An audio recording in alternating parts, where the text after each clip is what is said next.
I enjoy watching Andrew Tate. I enjoy listening to him. At some point, yeah, he'll probably become like Vic Blends. It's like the same type of content. Vic Blends is terrible, bro. That dude, bro. Talk about not diversifying the content. Get the fuck out of here with that shit, bro. But he's so wholesome. Man, fuck out of here, bro. Is it even wholesome, honestly? Like, you're fucking making content, bro. Every week the same shit. Hey, bro, can I cut your hair, bro? I'm just a barber. Yeah. No, I just be giving haircuts, okay. bro. I do it for the conversation. Then they get in conversation. Same shit, bro. You could tell him you want to rob banks. He'll be, hey, man, just do what you got to do, bro. I'm going to give you advice, man. Find something you love. And don't ever stop doing. Bro, the dude is 50. What's he really gonna do? Like, what are you talking about? It's these meaningless ass conversations, bro. When you say the same shit, it's like the drunk conversations where you just mad passionate and you telling niggas how much you love them. Like, come on, bro. When someone just tell you they love, like, are you really taking that like that seriously? Like, oh fuck, he loves me. All right, bro. We all drunk. It's cool. I just met you. It don't mean that much, bro. Vic Blends.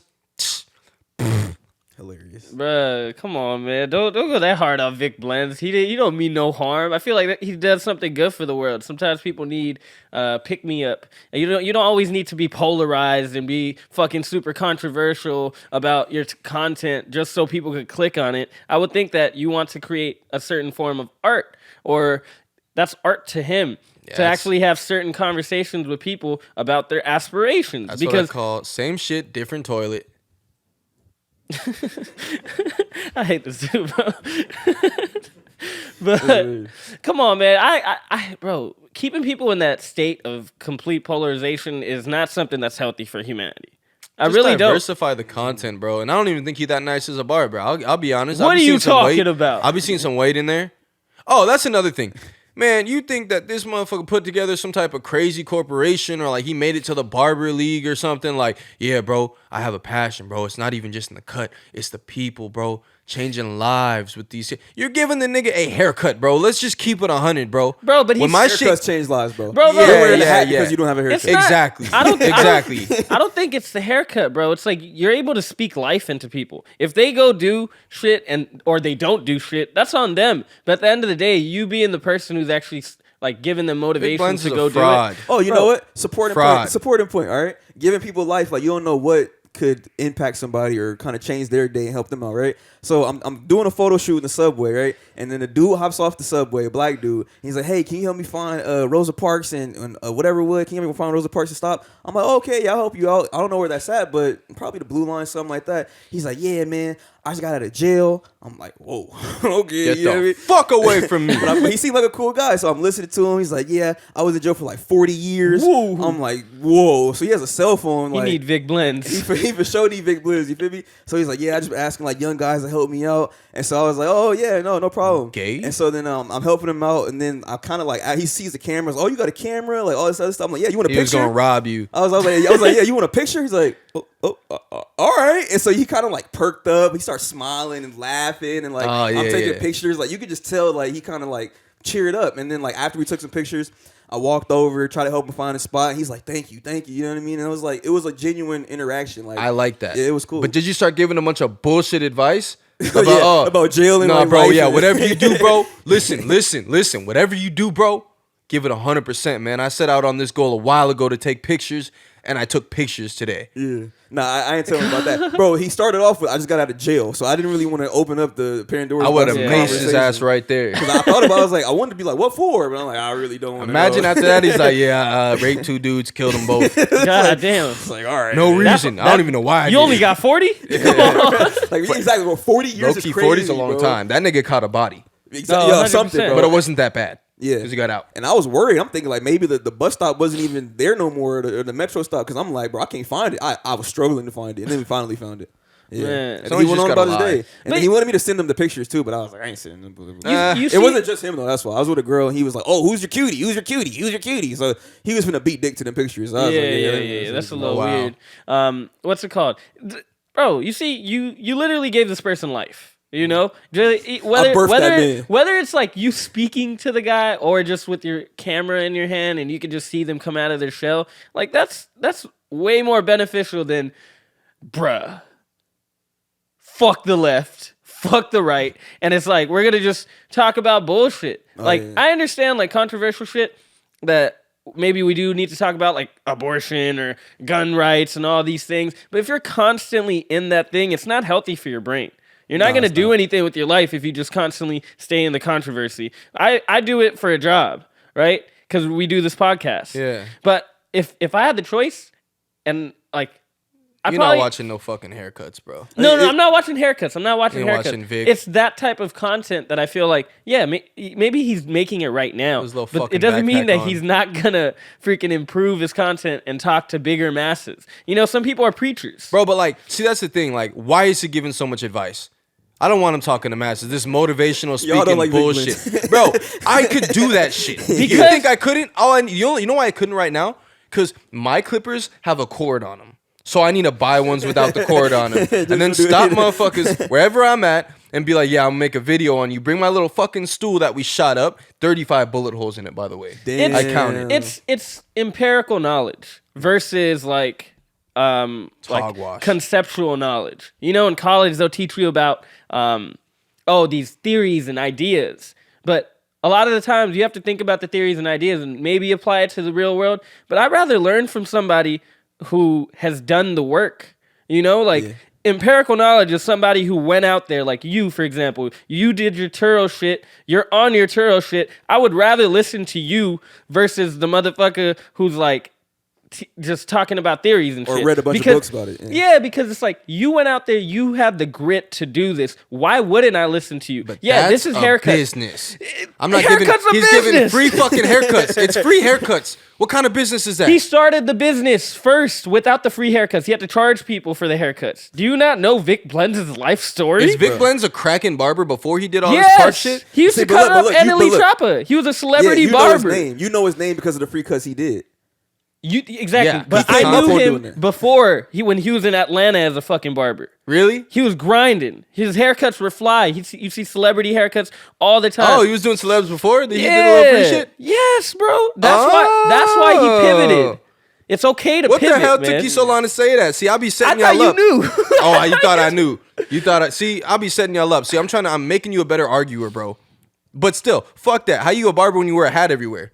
I ain't never seen him with a fly one. I ain't never seen him with a fresh one. But for content, it is cool to have controversial point, and it just depends on what content that you're. I just don't like that fake motivational shit, bro. Yeah. You don't know this guy. This guy's probably a bum. But you never know, man. He might need those. Like, I'll be watching this ASMR barber. It's any dude. I love ASMR. Yeah, bro, he died. But he was an old dude. He was like, okay, relax. Relax. Like, smacking dude's face and shit. But, like, something as small as that, like, makes my day, makes his day. Like, just the way he cares about his job. Like, if let's say you walking around without your hat, so you looking bummy, and then the dude walks up to you and is like, hey, bro, like, let me cut your hair. He doesn't have money. He doesn't have money, you know what I'm saying? Like, if he gives you a good cut and gives you some good conversation, you'll be cool. You'll be like, hey, you know what? A guy came up to me today. I got a free haircut, and I had a pretty decent conversation. He kept talking about his life and shit. I didn't care about it, but you know what? He made my day. Cool. Bruh, I need Vic Blends in LA. Bro, like, I would be so annoyed if I ran into Vic Blends and like I'm sitting there getting a haircut and I just tell him what I'm on, knowing that he's just gonna be like, that's awesome.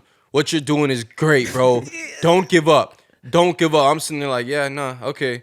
Yeah, all right, for sure, bro. But you're not the average fucking human. You're not the you know what you know not to give up. You're gonna keep doing what you have to do. It's probably not probably not helpful to you because you already know the fucking vision and you're trying to go after it. But to kids that like maybe they don't have the opportunity to maybe go to college because their parents are fucking broke, right? But you speaking life into these kids, it's like they're gonna find a way.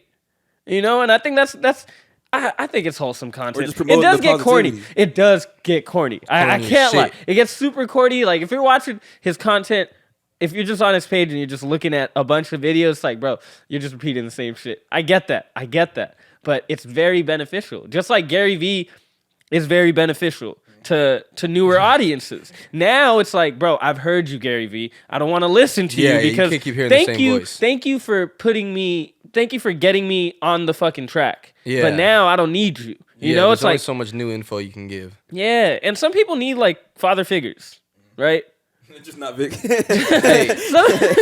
Maybe their dad didn't build a fucking business, so he could tell you these things to keep your head down and just work. Or your dad is the type is like, go to college, you're gonna get a job, you're gonna get a wife, white picket fence. Maybe you don't want that. Maybe you just want to cut hair in the park.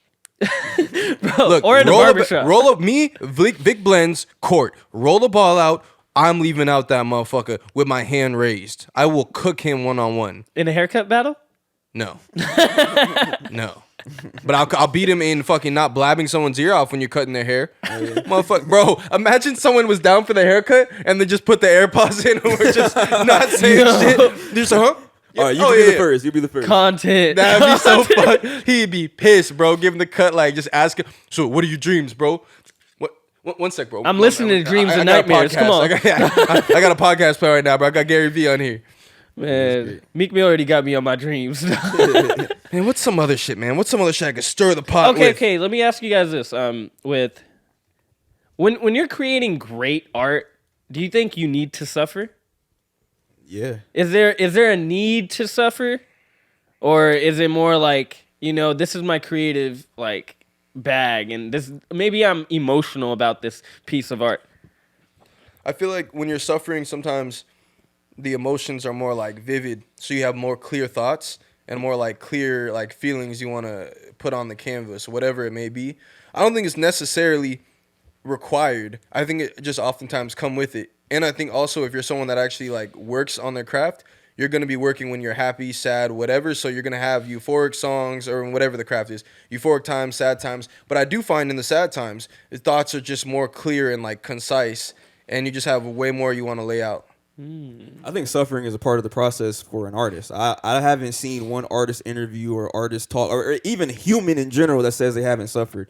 You know what I mean? But I think art is one of those things where you're kind of in the middle between two worlds, between the physical world and then that in the metaverse, that ultra. You know what I'm saying? That space where you have art come from, because nobody come. It's like, oh, I had an idea. Did you have an idea, or did the idea come to you? Because you didn't think about it. It was a new thought you never had. So how did you think about it?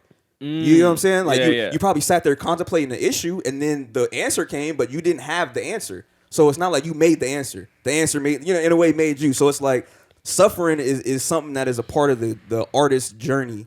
You feel me? If you want to keep it strictly to the artist, because but that doesn't necessarily mean you have to have it. Because for the simple fact of like, in certain situations, you can make a happy song and be suffering, or vice versa. You can make a suffering song and be pretty happy. So like in that little time frame, you're not suffering that week that you made the song or that day you made the song. I'm happy right now. I can make a sad song if I want to, because I can put myself back into my suffrage. You feel me? Like back into that space where I was suffering as an artist, and then create from that and take that and then make something new. Like, but I think every artist suffers in their own way, whether it's mental. I'm thinking like Bob Ross maybe, but he seemed happy. He's over there painting trees and. But we and never woods. know what's like. Bro, didn't he commit suicide?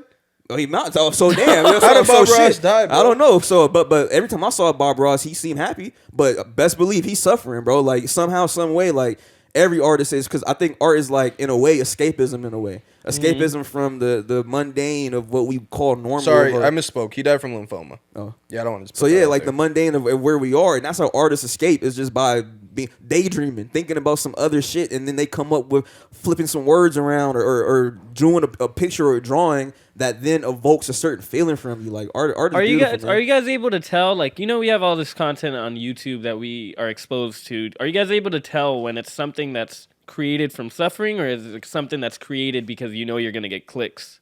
Oh yeah, for sure. You're able to just tell, like, because I feel like when I watch certain types of content, I'm just like, I really question, like, what's the motive behind this video?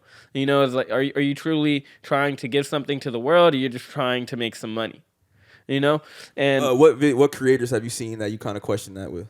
Or videos recently that you seen, you're like, I don't know if this guy's in it for the money. Or when Sneeko was coming up with the Twitch shit, and it's like, yeah, he might have had a pivot from what he used to make, but I also feel like he does believe it, but it's also like he saw an opportunity.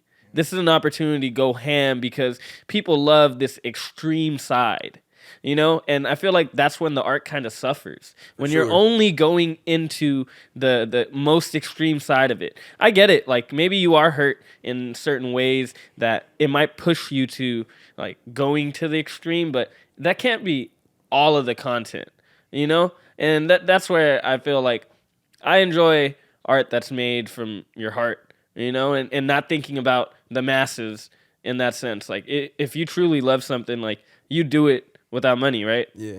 So I mean, Sneeko was a great point. When I first started watching him, it was for sure for the art. Like the most creative thing. Every time he dropped a video, I gotta watch it. Because I know he's speaking from the heart and he's talking about real shit that's relatable, right? Once it got to the Andrew Tate and the Twitch and the TikTok, I was like, this is a different Sneeko. Like, this is a now completely it's like, different person. Because like I watch him be on a podcast just randomly, and I already know how the conversation's gonna go. He was on a podcast with the Nelk Boys or with Salim and Bradley Martin. It was Bradley Martin's podcast, and he was trying to push the conversation in the way that he speaks in the manosphere and all that. But Bradley Martin, he's like, oh, so what are things that you like about a girl? Versus like trying to get more into the depth of it. And I'm just like, okay, it's cool. I like hearing different conversations from him versus the pessimistic and like negative aspect of it. It's like, don't get me wrong, these issues are out there in the world, but I don't want to constantly hear about it. You know, and that's the thing about Vic Blends. You don't want to constantly see the same fake motivational shit because you want to see art grow. Bro's a capper. Yeah. He's a capper for sure. I was just thinking about this because like I want to start making some long form content. I just don't know what exactly yet. And a lot of the time, just like I'm thinking about it in the sense of like, oh, the viewership. But bro, making videos is so fucking fun. So like, you're questioning yourself now, like, is it for the art or for the money? Yeah. Because sometimes like I want to be a comedian, but I also want to make some introspective shit too. But damn, what the fuck? Crying about it and shit? Nah, Damn, bro, the side's been leaking, son. Jeez, just emotional conversation for you. Hey, art is suffering, There's man. the suffering. It got you goddamn. Sheesh, and he can't put the microphone on. It's a lot of suffering going on, man. But yeah, like it's always making me like question myself. Like I don't want to just put out shit just because it's trending, like or it's something like I just want to enjoy making it, you know? Because sometimes like I feel like I'll lose myself if I don't. That makes sense. What the fuck happened to Chance the Rapper?